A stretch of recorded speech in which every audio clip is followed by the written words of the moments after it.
ciutat de Castella, que no recordo, i tornàvem el Canut i jo, els dos parlant, perquè un altre dels esports favorits del Canut, no sé si el coneixeu, eren les dones. I parlàvem, i ell a més estàvem parlant de les dones caribeñas i el rotllo de Venezuela, i entonces ella a més agafava l'acento ¿sabe? La mujer caribeña, es posava a parlar així, amb l'accent.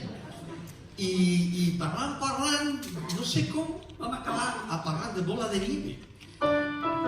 I de repente, al mig d'aquells carrers de la part antiga d'aquella ciutat castellana, no hi havia gaire gent, però hi havia gent, ens vam posar els dos, com si fos una pel·lícula de Hollywood, els dos allà a ballar i a cantar al Canut, allò, a tota canya, aquesta cançó.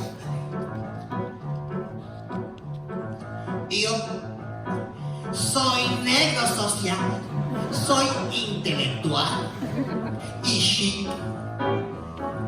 Y yo fui a Nueva York, conozco Broadway, París.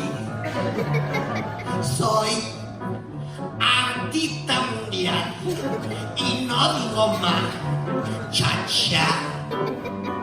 Yo que un día bailé el French Can-Can.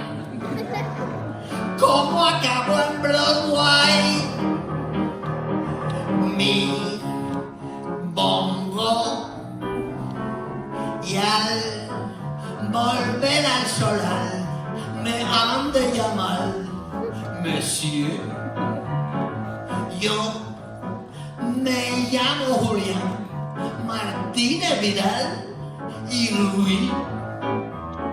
Ya casi me olvidó que en Cuba yo fui Totti. Fui el gran gentleman de blondas allá en París. Y hasta Hollywood, yeah, oui. Yo soy Monsieur, pero Monsieur Julián. Yo soy Monsieur, pero Monsieur Julián Martínez Vidal y Ruiz.